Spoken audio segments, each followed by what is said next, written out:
The 2026 World of Outlaws season rolls on with a weekend at Volusia Speedway Park, or is it really a weekend? Sunday, Monday at Volusia Speedway Park. Bike Week was the last couple of nights. We'll recap that. The All-Stars also announced a new points format. Well, really not a points format, more of a points fund, if you will. And is it really that new? We'll talk about all that and more here today on this edition of Sprint Car Central.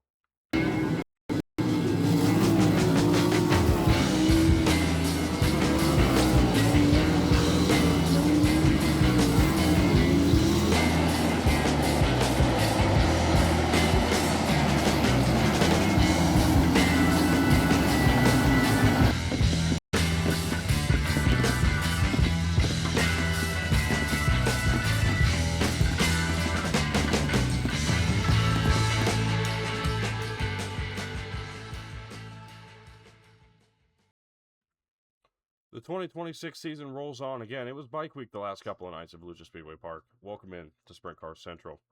Today, it's all about the World of Outlaws once again, but don't be alarmed. We do have some high limit content coming your way as we get a season preview later this week. I'll be dropping that, I believe, Friday, if I'm not mistaken. It's either going to be Friday, Saturday. Forgive me. I don't know exactly which day. I've got a couple other content things planned, but we will get that video out. But today, again, all about the Outlaws and, and the All-Stars, just a little bit, just a tiny bit at the end. Stick around if you're an All-Star person, All-Star fan, really. Bike Week was interesting, to say the very least.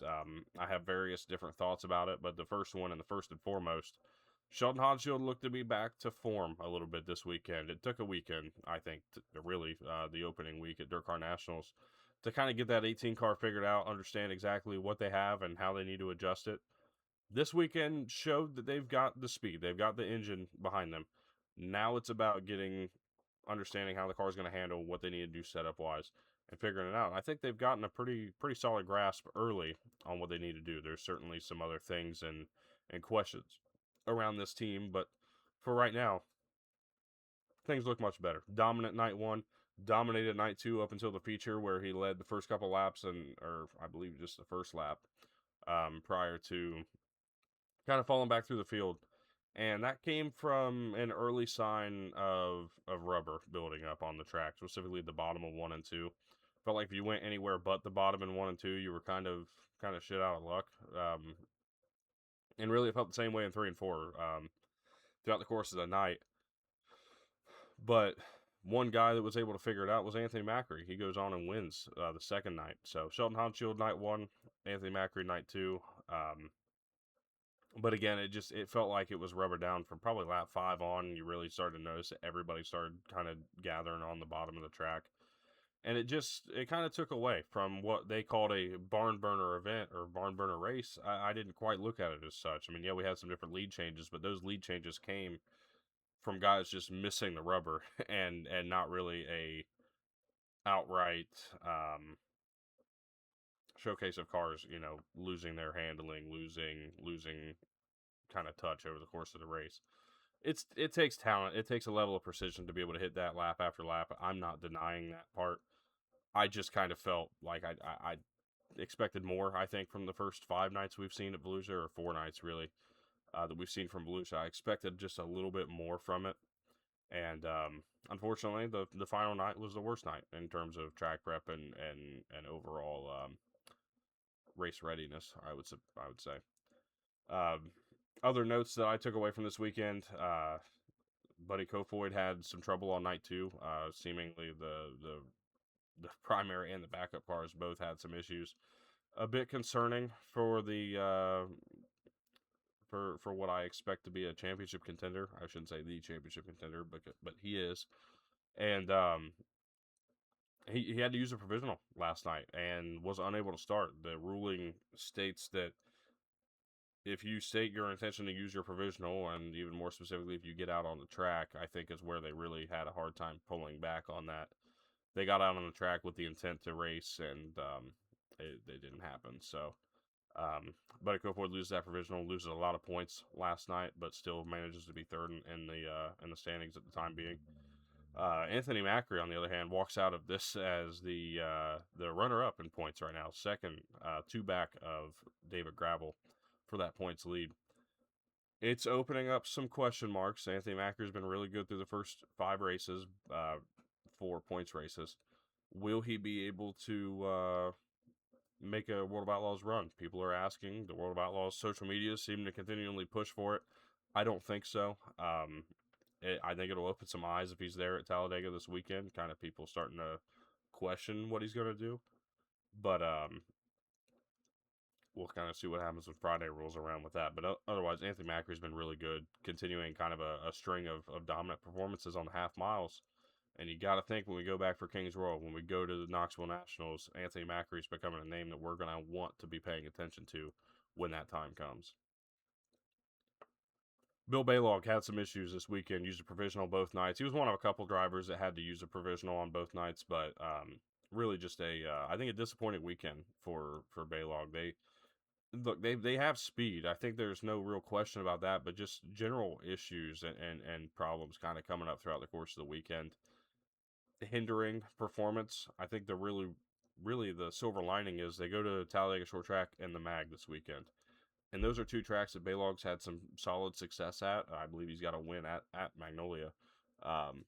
He either won at Talladega or Magnolia last year on the same weekend. So Bill Baylog is not going to be going anywhere, I don't think, anytime soon. He's going to be in victory lane at some point.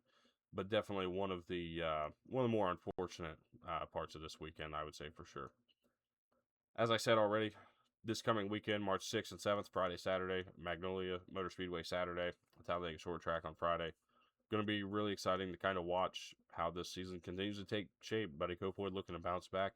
David Gravel looking to maybe extend the points lead. Going to be a lot to uncover over the course of the weekend. We'll get a preview out later this week. Unfortunately, I just wasn't quite feeling up to par over the course of the weekend. I kind of had some good and bad days.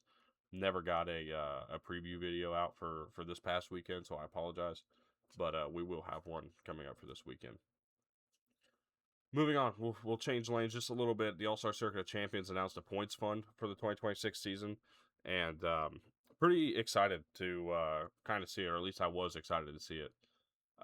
It didn't really change. As a matter of fact, it's identical to 2025, and that's not a bad thing. Look, it's a $60,000 points fund. I think that's solid. It goes throughout the top 10. I think that's solid. Leading off with that first place, the champion of the 2026 season will get $20,000. Second will get $10,000. Third, $6,000. Fourth, $5,000. Fifth, $4,000. And then 6th through 10th drops about $1,000. $3,500 to 6th, all the way down to $2,500 for 10th. That drops. That drops by $250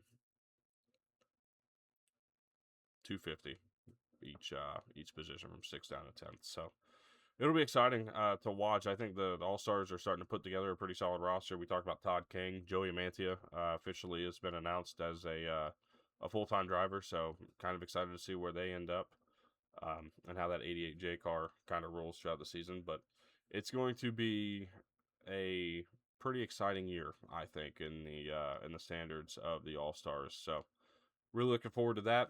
I'm pumped. A season preview is coming up later this month for the All-Star Circuit of Champions, so don't miss out on that.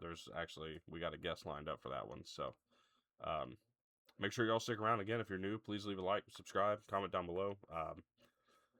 Things have been a little slow. I'm a little rusty. Again, it's been about a week since I've done anything really solid in terms of content, so just trying to bring myself back into it a little bit. Appreciate y'all so much. Make sure you follow us on social media. Those links in the description. That'll find anything we do, including our live coverage this weekend of the World of Outlaws events at Talladega Short Track and the Mag. So make sure you stick around. Thank y'all so much for tuning in. Hope y'all have a great rest of your day, and we will see you in the next episode of Sprint Car Central.